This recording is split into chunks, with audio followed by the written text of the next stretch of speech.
이제 우리 다 같이 주악에 맞춰 묵도하심으로 주일낮 2부 예배를 시작하겠습니다.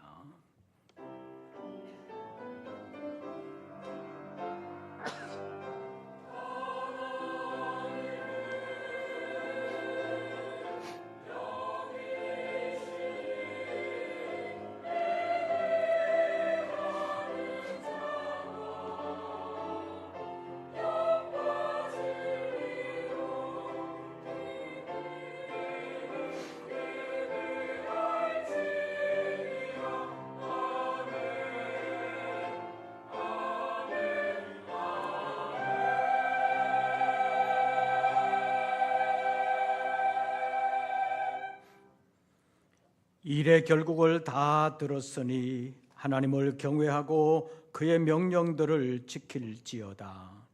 이것이 모든 사람의 본분이니라. 하나님은 모든 행위와 모든 은밀한 일을 선악간에 심판하시리라. 하나님은 영이시니 예배하는 자가 영과 진리로 예배할지니라.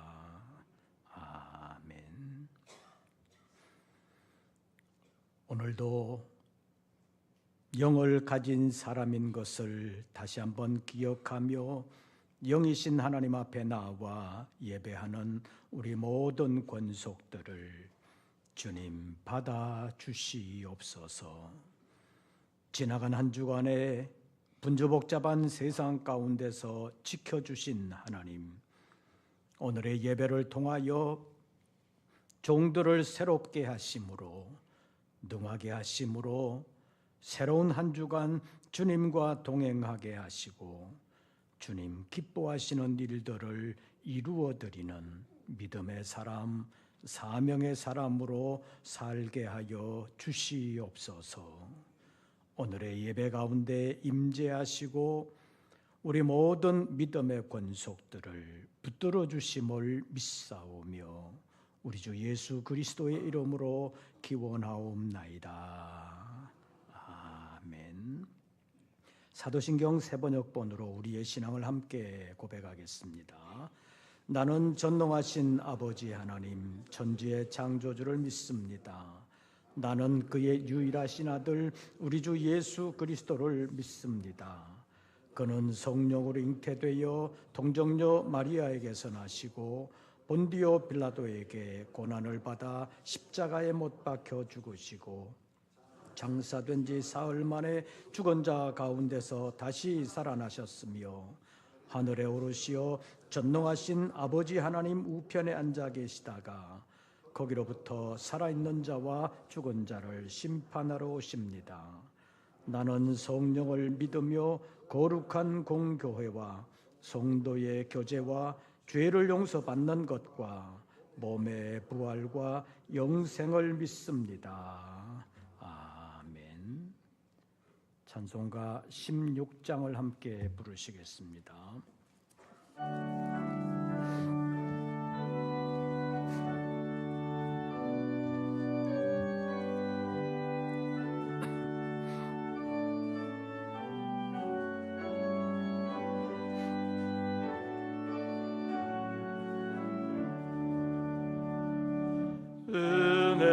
은혜로신 하나님 우리 주 하나님 우리 주만 만들고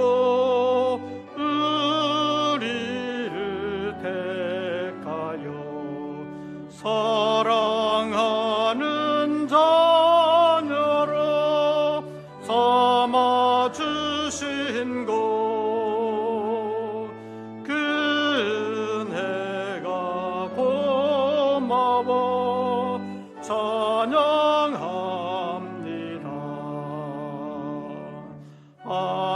하나님의 독생자 우리 주 예수님 우리들의 모든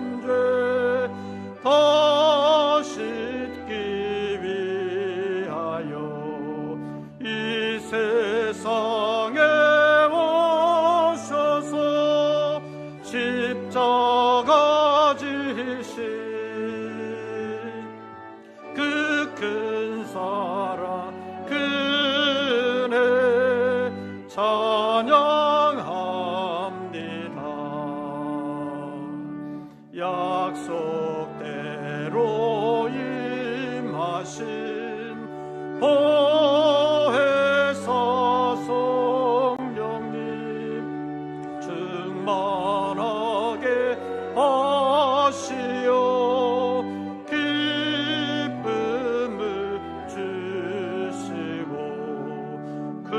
구원받은 확신을 주신 사랑에 감사하며 찬송을 드리옵니다.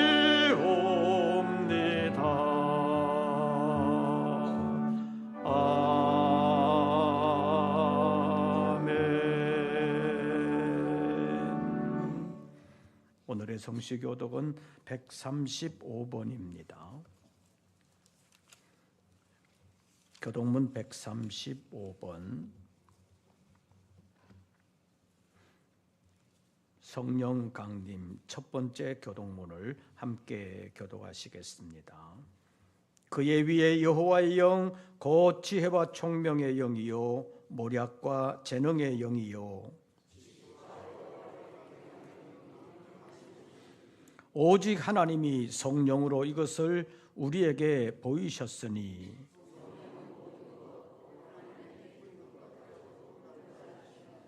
내가 아버지께 구하겠으니 그가 또 다른 보혜사를 너희에게 주사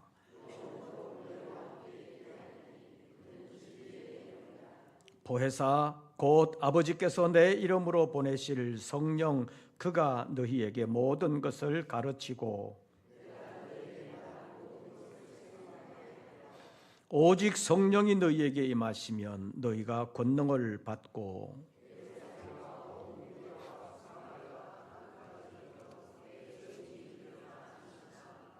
아멘. 이제 2부 예배를 위하여 김현수 장로님 기도하시겠습니다.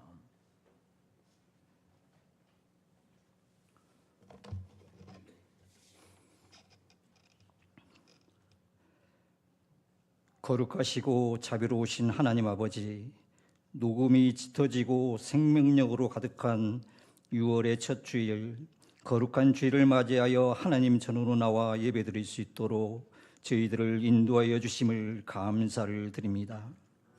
이 시간 우리의 마음과 뜻과 정성을 다하여 하나님께 찬양하며 경배드리오니 영광 받아주시고 감사와 기쁨이 넘치는 예배로 드리게 하여 주시옵소서.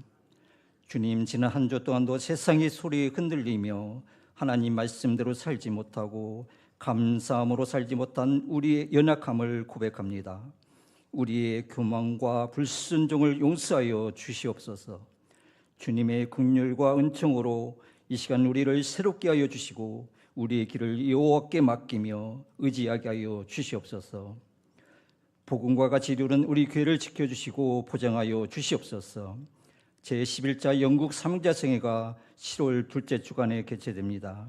성회를 준비하는 데 부족하고 어려움 없도록 서로 연합하고 하나님의 뜻과 은혜 안에서 잘 감당할 수 있도록 기도로 준비하게 하여 주시옵소서. 힘들고 어려운 선교지에서 사역하는 사명자들에게 아무 일 없이 성회에 참석하여 주시는 하나님 말씀의 위로와 성령 충만을 받아 복음 전파 사명을 끝까지 잘 감당할 수 있도록 은혜를 더하여 주시옵소서. 성령 감림 주일을 위한 준비 기도회가 수요일부터 금요일까지 진행됩니다. 우리 모두가 기도회에 참여하여 잃어버린 열정을 회복하게 하시고 새로운 마음으로 거듭나게 하여 주셔서 오순절 마가의 다락방에 임하셨던 성령님께서 기도회에 모인 저희 모두에게 임하여 주시기를 간절히 기도하는 시간이 되게 하여 주시옵소서. 주님, 우리들의 가정을 지켜주시고 보장하여 주시옵소서. 육신의 병마로 고통받고 영적으로 넘어져 방황하며 물질로 인하여 힘들어하는 성도들의 간구하는 기도를 들어주시고 위로와 평안 속에서 하나님과 동행하는 삶을 살아갈 수 있도록 은혜를 내려 주시옵소서. 6월은 호국 봉헌의 달입니다. 이 땅의 자유와 평화를 위해 희생한 수많은 이들의 숭고한 헌신을 기억하게 하시고 그들의 희생이 헛되지 않도록 우리가 받은 평화를 지켜나가게 하여 주시옵소서. 이틀 앞으로 다가온 대통령 선거를 위하여 기도합니다. 질서와 평화 속에서 선거가 공정하고 평화롭게 치러지게 하옵소서. 하나님을 경외하고 하나님을 두려워하며 정직하고 청렴하며 겸손한 마음으로 국민을 섬길 수 있는 하나님의 뜻을 구하며 이루는 합당한 지도자가 세워지게 하여 주시옵소서. 이 시간 말씀 전하시는 탄희 목사님에게 영육간의 강건함과 성령의 능력을 더하여 주시옵소서.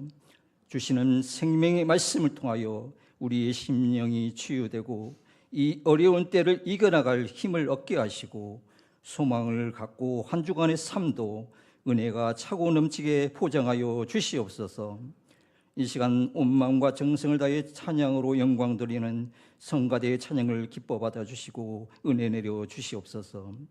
교회와 예배를 위해 수고하고 헌신하는 손길들 위에도 하나님의 위로와 은혜가 넘치게 하옵소서.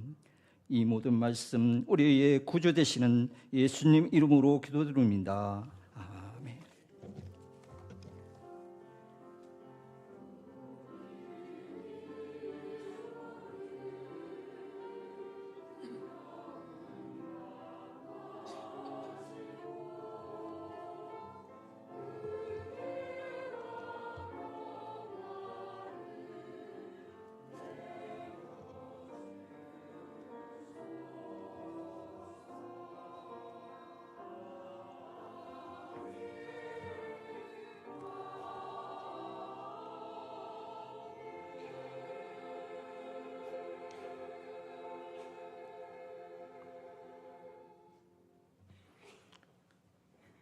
오늘 우리에게 주시는 하나님의 말씀을 찾습니다.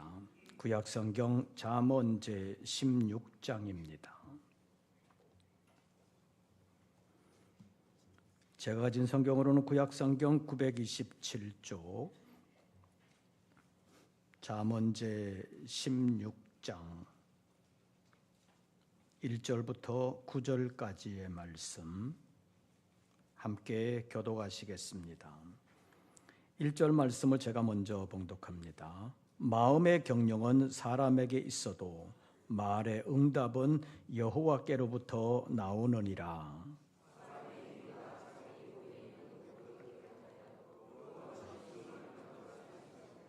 너의 행사를 여호와께 맡기라. 그리하면 내가 경영하는 것이 이루어지리라.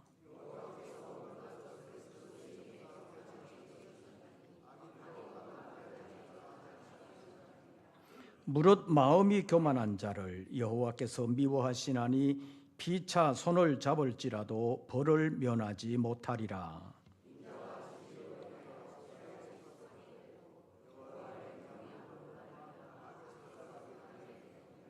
사람의 행위가 여호와를 기쁘시게 하면 그 사람의 원수라도 그와 더불어 화목하게 하시느니라.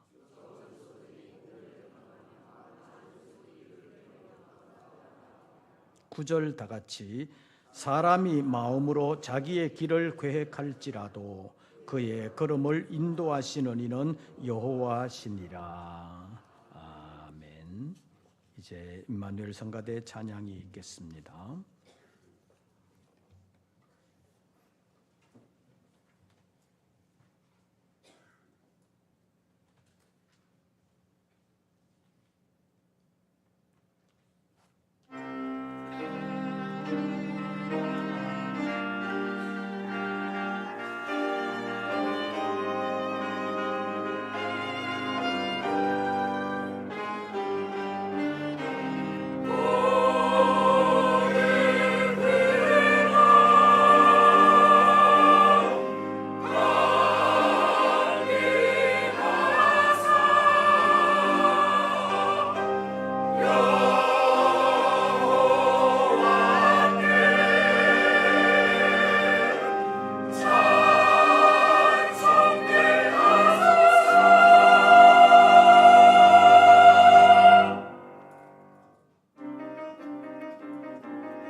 찬양하게 하소서.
주의 이름으로 예배하는 우리 모든 권속들에게 우리 주님의 은혜와 평강이 함께 하시기를 축원합니다. 출근하시는 분들은 이번 주에 휴일이 며칠 있어요? 휴일이 이틀이나 있습니다. 그래서 좀 쉬시면서 다시 재충전하는 믿음의 사람들 되시기를 바랍니다. 우리 옆 사람에게 잘 오셨습니다. 한번 해보십시오.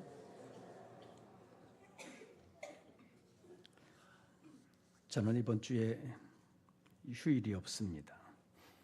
오늘과 내일은 충주에서, 내일과 모레는 양평에서, 목금토는 경기도 광주와 서울을 매일 오가야 하는 그런 상황이 됐습니다. 여러 가지로 바쁜 가운데서도 주님과 함께하면서 끝까지 주의 이름으로 승리하는 우리 모든 권속들 되시기를 바랍니다. 다음 주일이 성령 강림 주일이라 이번 주간 수요일부터 금요일까지 수목금 3일 동안 성령 강림 준비 기도회로 모이기로 했습니다.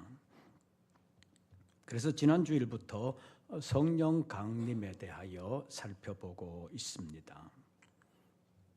그런데 우리 장로님이 아까 기도하신 것처럼 내일 모레 뭐가 있어요? 대통령 선거가 있습니다. 그래서 부득이하게 투표와 관련해서 몇 가지 말씀을 드리면서 성령 강림에 대하여 살펴보려고 합니다. 이미 사전 투표하신 분들도 있고 아직 투표는 안 했지만 마음속으로는 누구를 찍어야 되겠다 결정을 하신 분들이 많이 있을 것입니다. 그래도 부탁을 드립니다. 정치꾼들의 농간에 넘어가서 학연이나 지연, 나는 어느 지역이니까 누구를 찍는다, 나는 어디 출신이니까 또 어느 학교 출신이니까 누구를 찍는다, 이런 사람이라면 성숙한 민주시민과는 거리가 먼 사람이라고 말할 수 있을 뿐만 아니라 더더욱 신앙인은 아니라고 말할 수 있습니다. 우리 믿는 사람으로서 신앙적인 선택을 고민하면서 잘 하시기를 바랍니다. 어떻게 신앙적인 선택을 할 수 있는가? 이 문제를 잠깐 살펴보려고 합니다. 후보자가 어느 교회 다니는 교인이라고 해서 그 사람을 찍어주는 것은 올바른 신앙적인 선택은 아니라고 말할 수 있습니다. 왜냐하면 교인이라고 해서 다 올바른 신앙을 가진 것도 아니고 신앙에 기초한 정책을 펴나가는 것도 아니기 때문입니다. 어떤 사람은 교인이 아닌데도 불구하고 하나님을 위하고 교회를 위하는 정책을 펴는 사람이 있는가 하면 어떤 사람은 교인이면서도 교인 아닌 사람만 못한 사람도 있습니다. 그래서 불신앙적인 정책에 앞장서는 교인도 있다는 말입니다.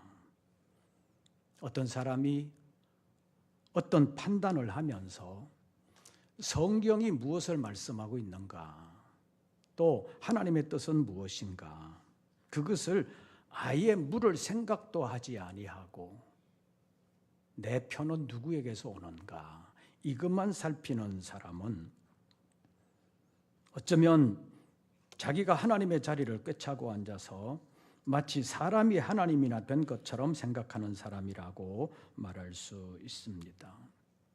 우리나라의 경우는 후보자만 볼 것이 아닙니다. 그 후보자가 속한 정당의 정책을 제대로 살펴봐야 한다고 말할 수 있습니다. 왜냐하면 교인이라도 국회의원이 되어 국회에 들어가게 되면 예수 믿는 냄새도 풍기지 못하는 사람들이 대부분인 것을 우리가 지금 보고 있습니다. 어쩌면 국회에 들어가는 순간부터 신앙은 완전히 내려놓고 공천이나 표의 노예로 전락해버리는 사람들이 많다는 말입니다.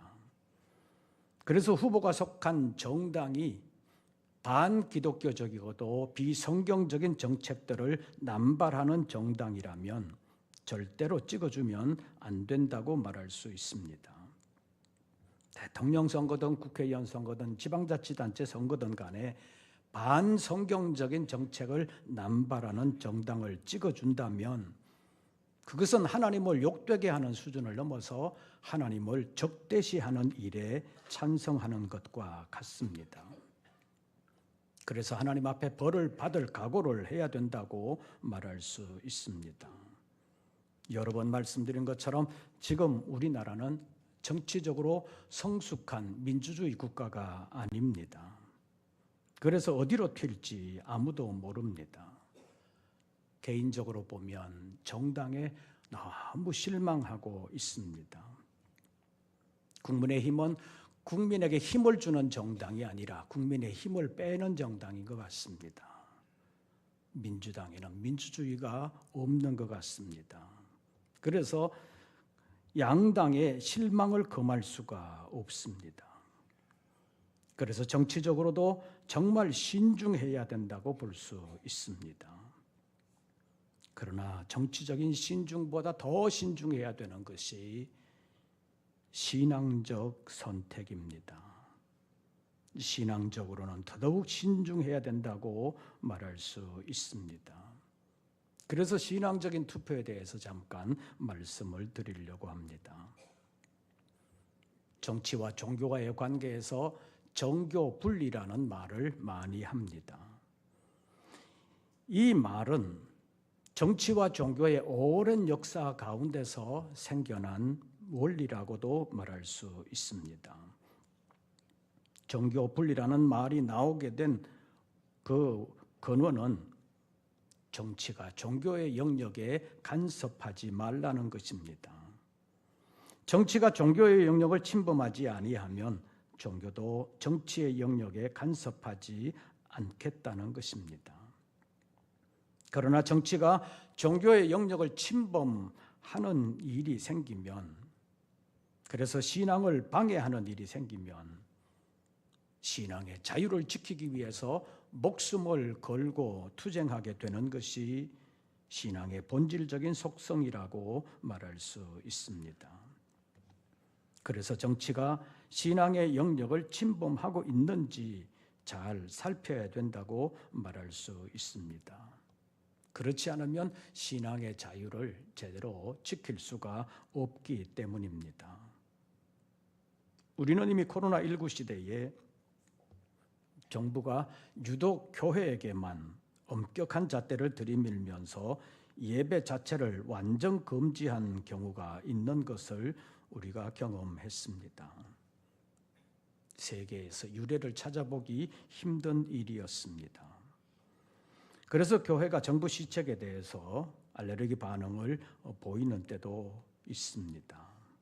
한 번 그랬기 때문에 교회가 저항하지 아니하고 가만히 있으면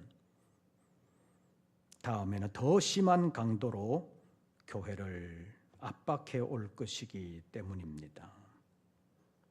차별금지법을 제정해서 교회의 입에 재갈 물리려고 하는 시도는 끊임없이 계속되고 있습니다. 대통령이 탄핵되고 난 후에 진보 성향의 사람들이 차별금지법에 대해서 목소리를 높인 일이 있습니다. 대통령의 탄핵과 내란 종식의 완성은 차별금지법 제정으로부터다. 이렇게 목소리를 높였습니다. 아마 이번에 대통령 선거가 없었더라면 교회 반대에도 불구하고 포괄적 차별금지법이라고 하는 것이 국회에서 통과되었을 수도 있을 것입니다. 그런데 사람들은 차별금지법의 구체적인 법안의 내용이 무엇인지를 제대로 알지 못하는 사람들이 많습니다. 일반인들도 잘 모르고 교인들도 잘 모르고 심지어는 목회자들도 잘 모르는 사람들이 많습니다.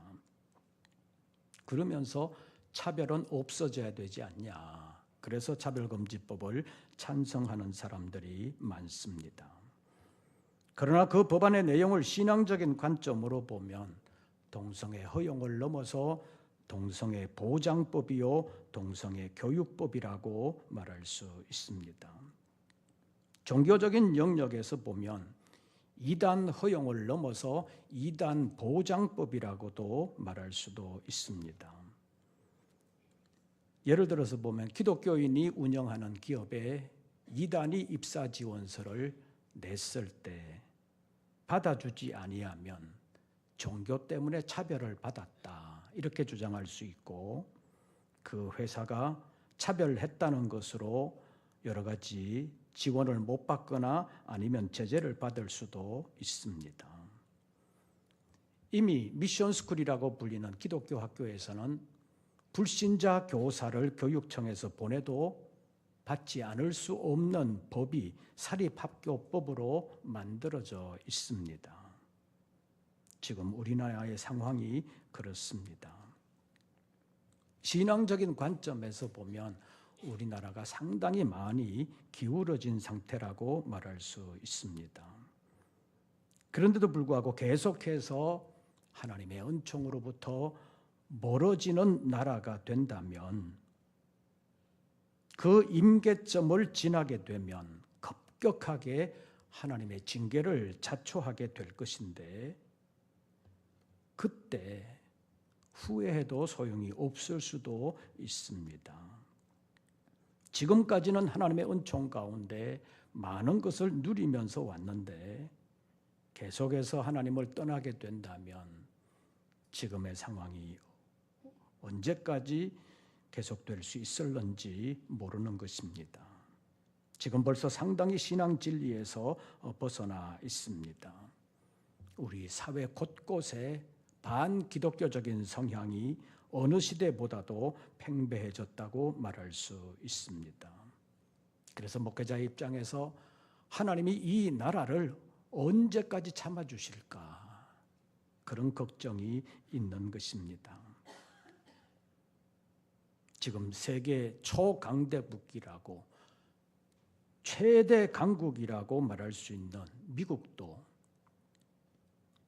경제가 어려워서 국내 경기를 일으키기 위해서 트럼프 대통령이 발광하듯이 세계를 어지럽히고 있습니다.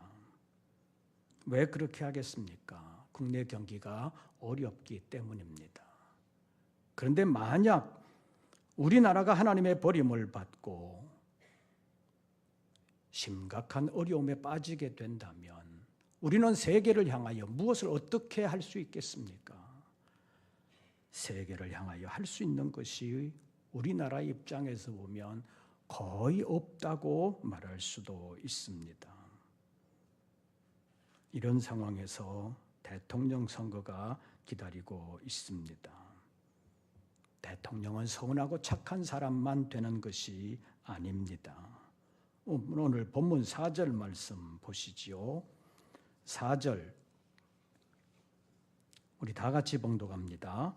여호와께서 온갖 것을 그 쓰임에 적당하게 지으셨나니 악인도 악한 날에 적당하게 하셨느니라.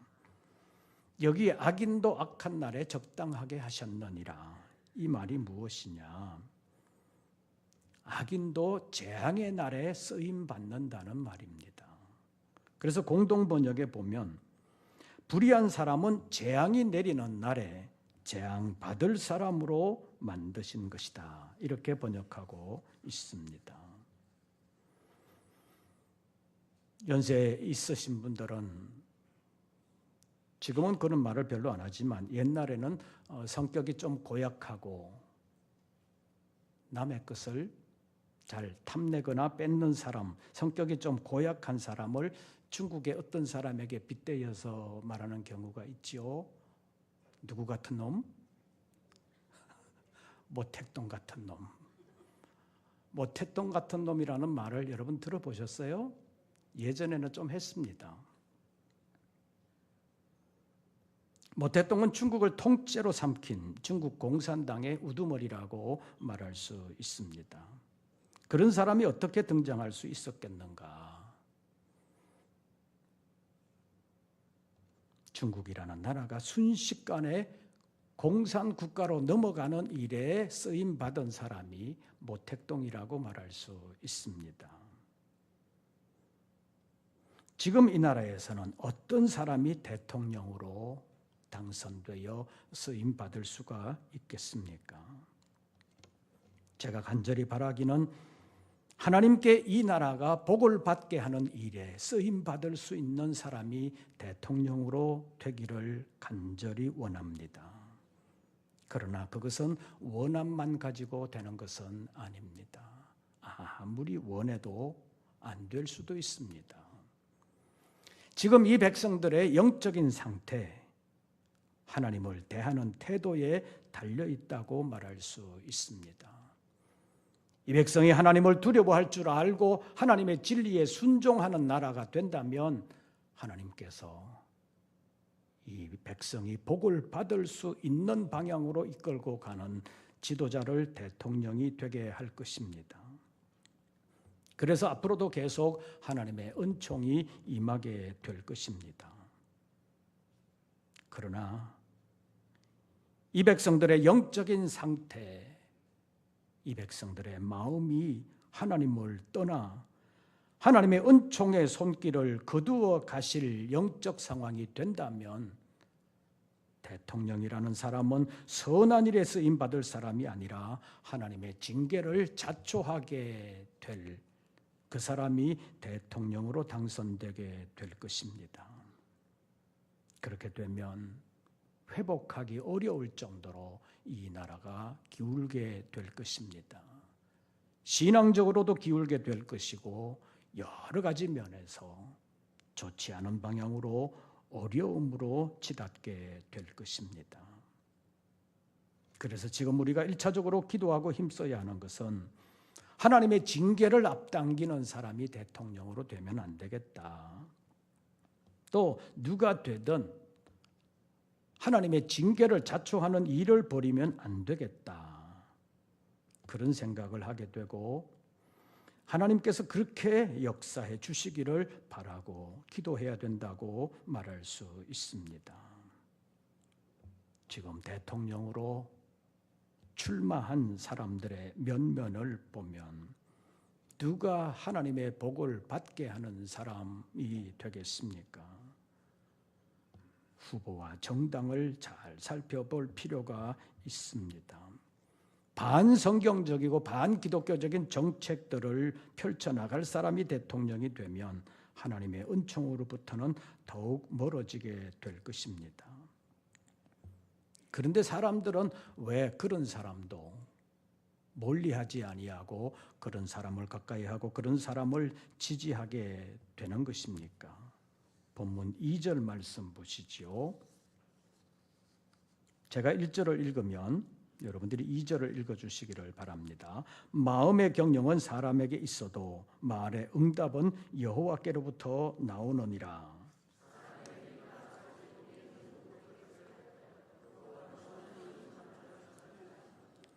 이 절 상반절에 보면 사람의 행위가 자기 보기에는 어떻게 해도 모두 깨끗하여도 사람은 자기 허물을 잘 못 본다는 것입니다. 그래서 자신은 죄가 없다고 생각하는 경향이 많이 있습니다. 140여 년 전에 서양 선교사들이 들어와서 갓쓰고 있는 우리 선조들에게 예수 믿어야 구원받습니다. 우리 모두는 죄인입니다. 그랬더니 내가 무슨 죄를 지었는데? 내가 왜 죄인이야? 그러면서 선교사들을 거부하고 그들을 쫓아낸 사람들이 많았습니다. 그래서 선교사의 입장에서 조선 사람들의 마음이 어디에 있는지 잘 모르겠다고 안타까워하면서 편지로 남긴 것이 지금도 남아 있습니다. 사람은 자기의 죄를 잘 보지 못합니다. 죄뿐만 아니라 일반적인 허물도 잘 보지를 못합니다. 그래서 예수님께서 자기 눈에 들보는 보지 못하면서도 남의 눈에 티에 대해서는 지적한다는 말씀을 하신 일이 있습니다. 자기 허물을 잘 못 볼 뿐만 아니라 자기 허물이 있어도 자기 허물을 드러내지 않으려고 다른 사람의 잘못을 더 크게 보면서 자기 잘못도 남의 탓으로 돌리는 경우가 많은 것을 우리가 지금 보고 있습니다. 그러나 하나님은 사람의 무엇을 감찰하시느니라? 심령을 감찰하시느니라. 우리가 볼 수 없는 영역을 하나님은 보신다는 것입니다. 우리가 성령 받지 않으면 선악을 분별하지를 못합니다. 그래서 성령 받아야 되는 것입니다. 진리의 성령을 받지 않으면 하나님 앞에서의 죄악이 무엇인지 알지를 못하는 것입니다. 요한복음 16장 7절 이하에 보면 예수님께서 아버지 하나님께로 가시게 될 것인데 가시게 되면 보혜사를 제자들에게 보내주신다고 말씀을 했는데 그가 와서 무슨 일을 하는가에 대하여 미리 말씀하셨습니다. 내가 떠나가지 아니하면 보혜사가 너희에게로 오시지 아니할 것이요 가면 내가 그를 너희에게로 보내리니 그가 와서 죄에 대하여 의에 대하여 심판에 대하여 세상을 책망하시리라고 말씀했습니다. 죄에 대하여 세상을 책망하신다는 것은 죄를 죄로 알지 못하는 세상에 대하여 책망하신다는 말씀입니다. 의에 대하여 세상을 책망하신다는 것은 하나님의 의, 하나님의 뜻을 알지 못하고 하나님의 사람들을 박해하거나 또 하나님의 일을 방해하고 있는 세상에 대하여 책망하신다는 말씀입니다. 심판에 대하여 말씀하시면서 세상을 책망하신다고 말씀했습니다. 하나님의 마지막 심판이 있다는 것입니다. 그런데 지금의 이 세상을 보십시오. 성령의 도우심을 힘입어 선악을 올바르게 분별하는 사람이 많습니까?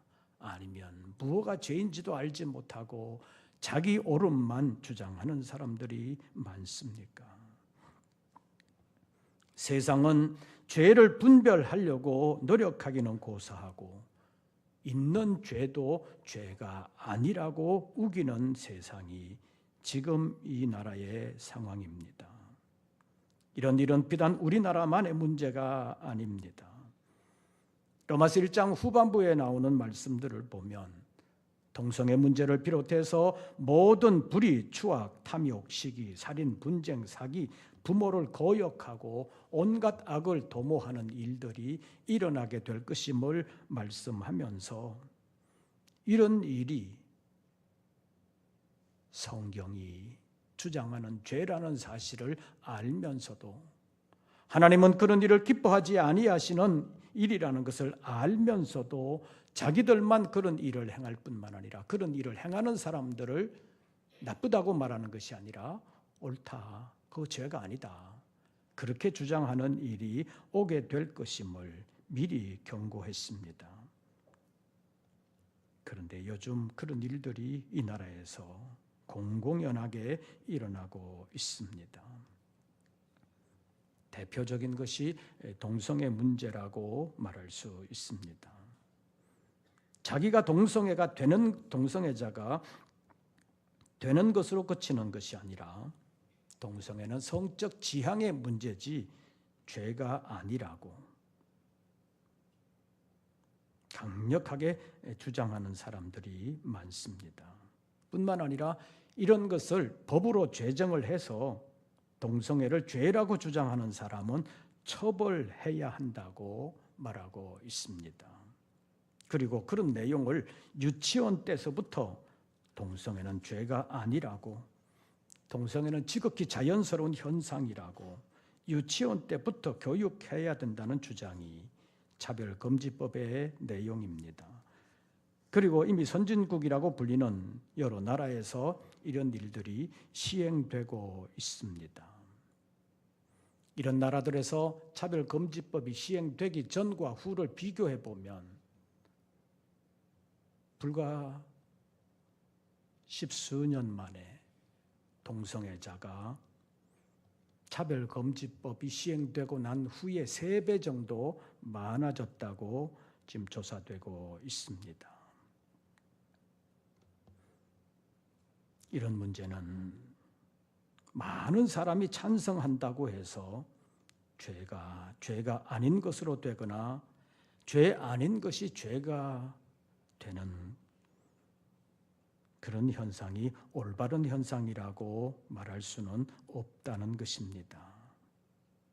진리에 대한 분별력의 문제라고 볼 수 있습니다. 이런 문제에 대하여 진리의 성령께서 역사해 주셔야 합니다.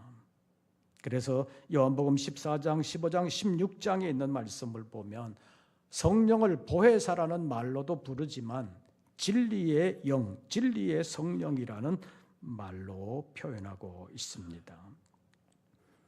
요한복음 16장 13절 말씀을 보면 진리의 성령이 오시면 그가 너희를 모든 진리 가운데로 인도하실 것이다 라고 말씀하고 있습니다.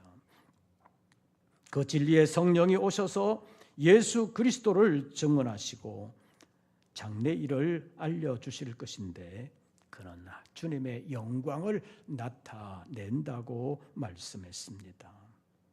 그래서 진리의 성령을 힘입어야 주님의 영광을 위하여 쓰임받을 수가 있는 것입니다.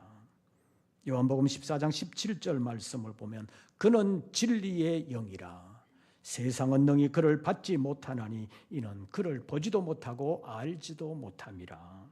그러나 너희는 그를 아나니 그는 너희와 함께 거하시며 또 너희 속에 계시겠음이라. 사람들의 도덕과 윤리 기준은 시대와 상황에 따라서 달라지는 것이 보통입니다. 그러나 사람의 구원과 직결되는 보편적인 신앙 진리는 변함이 없다는 것입니다. 그런 진리를 세상은 알지도 못하고 받지도 못합니다. 오직 성령의 진리 안에 있어야, 진리의 성령을 힘입어야 올바른 진리를 분별할 수 있다는 것입니다. 성령은 진리의 영입니다. 또 성령은 생명의 영이십니다. 그래서 성령이 우리에게 영원한 생명으로 인도하실 뿐만 아니라 참된 진리로 인도해 주시는 것입니다. 그래서 성령을 받지 않은 세상은 자기들끼리 하나님의 진리를 거부하고 거역하게 되는 것입니다. 그러면서도 자기들은 잘못이 없다고, 죄가 없다고 주장하는 것입니다. 왜 그런지 본문 2절 말씀 다시 보시죠. 사람의 행위가 자기 보기에는 모두 깨끗하여도 여호와는 무엇을 감찰하시느니라? 심령을 감찰하시느니라. 사람의 죄가 밖으로 드러나도 어떤 사람의 눈에는 잘 보이지 않습니다. 자기도 자기를 잘 보지 못합니다. 그래서 사람의 행위가 자기 보기에는 모두 깨끗하게 보일 수도 있습니다. 그러나 하나님은 보이지 아니하는 사람의 심령을 감찰하십니다. 다시 말하면 밖으로 드러나지 않은 죄까지도 감찰하시는 분이 하나님이시라고 말씀하고 있습니다. 그래서 사람들은 드러나는 죄도 잘 보지 못하는 사람들이기 때문에 보이지 않는 죄에 대하여 무엇을 말하느냐고 하나님의 뜻을 정면으로 거부하는 경우가 많습니다. 사람의 행위가 자기 보기에는 모두 깨끗하게 보일 수도 있다는 것입니다. 그래서 많은 사람들이 하나님의 감찰하심을 인정하지 않습니다.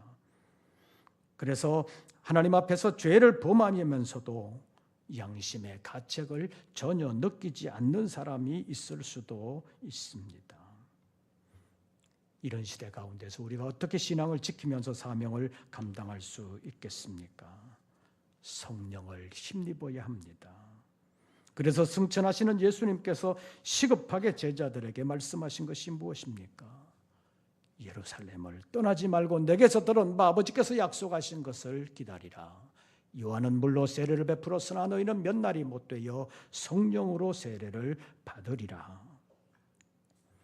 성령 받아야 믿음을 지킬 수 있습니다. 성령 받아야 사명을 감당할 수 있습니다. 진리의 성령을 힘입어야 이 세상을 올바르게 볼 수 있습니다. 그래서 세상 따라가지 아니하고 세상과 싸워 이기면서 세상 속에서 믿음을 지키고 사명을 감당하게 된다는 것입니다.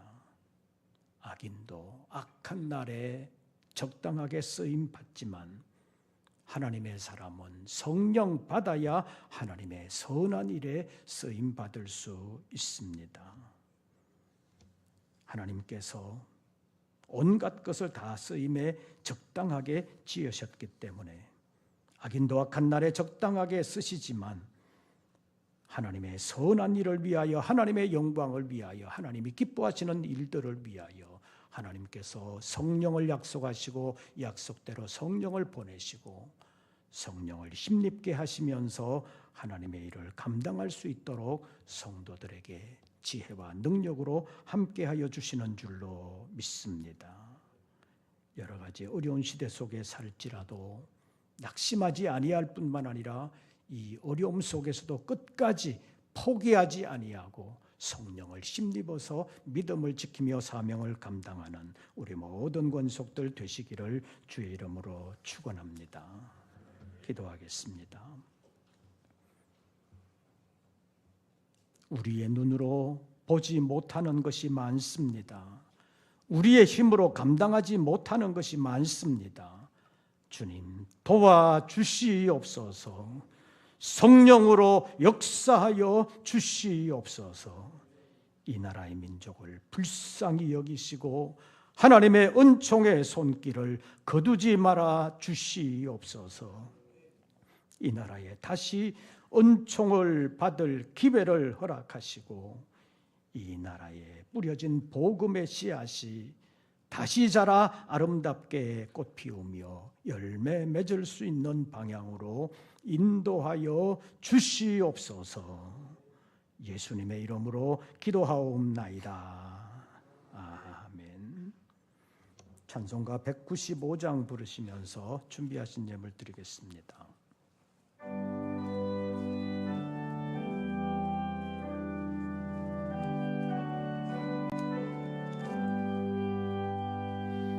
성령이여 우리 찬송 부를 때 전심으로 찬양하게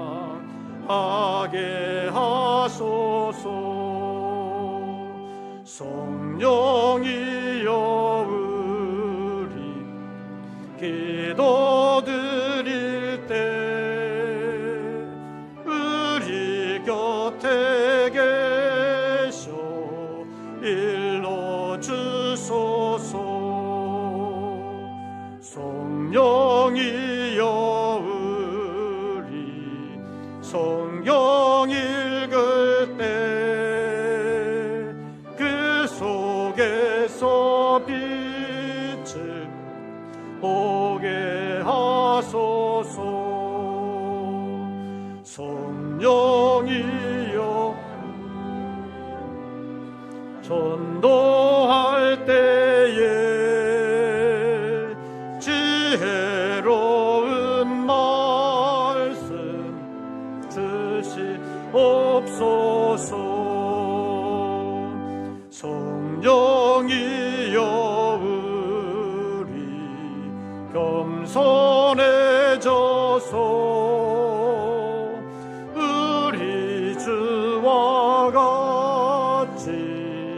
되게 하소서.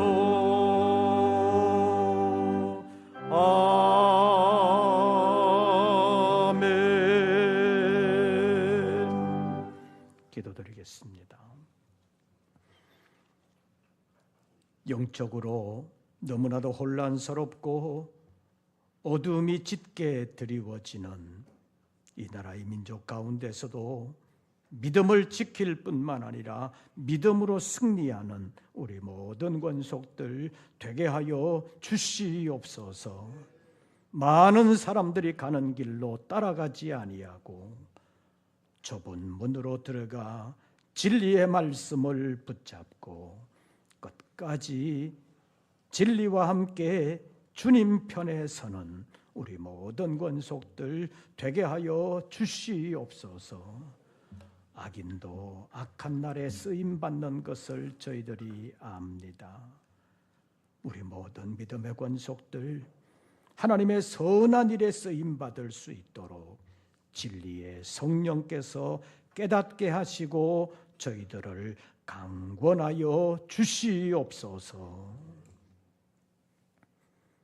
이제는 우리 구주 예수 그리스도의 은혜와 아버지 하나님의 크신 사랑과 성령님의 교통하심이 다시 한 번 더 믿음을 새롭게 하며 어려운 세상 가운데서도 세상에 밀려가지 아니하고 믿음을 지키면서 주님 기뻐하시는 일들을 아름답게 이루어 드리기를 원하며 예배와 함께 11조와 감사 예물, 선교의 예물, 주님 기쁘시게 하는 일들을 위하여 마음을 새롭게 다짐하는 우리 모든 권속들 위에 이제부터 영원토록 함께 하시기를 축원하옵나이다.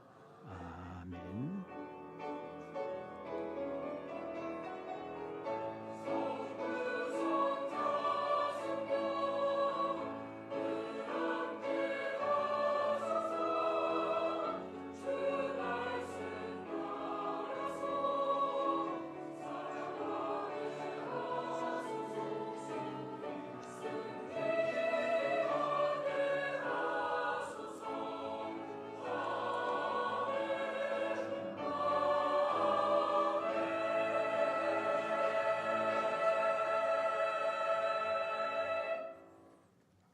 광고 말씀드립니다. 2부 예배 후에 바로 정기재직회가 있겠습니다. 다음 주일 성령 강림 주일이기 때문에 이번 주 수목금 3일 동안 매일 저녁 8시에 준비기도회로 모이겠습니다. 그리고 수요일만 7시 30분에 시작합니다. 목금은 8시에 시작하겠습니다. 다음 주일 오후 예배는 제1, 2여전도의 헌신 예배로 드립니다. 그리고 제11차 영국 사명자 성회가 7월 둘째 주간에 런던 주찬양교회에서 있습니다. 영국뿐만 아니라 이번에는 영국 아닌 나라에서 오시는 분들도 꽤 있는데 신청하신 목회자들이 참여하시는데 어려운 일들이 생기지 아니하도록 기도해 주시고 또 성회를 통해서 새로워질 수 있도록 기도해 주시기를 바랍니다. 나머지 광고들은 주보를 참고해 주시기를 바랍니다. 새로운 한 주간 주 안에서 평안하시고 승리하시기를 빕니다. 이것으로서 2부 예배를 모두 마치겠습니다.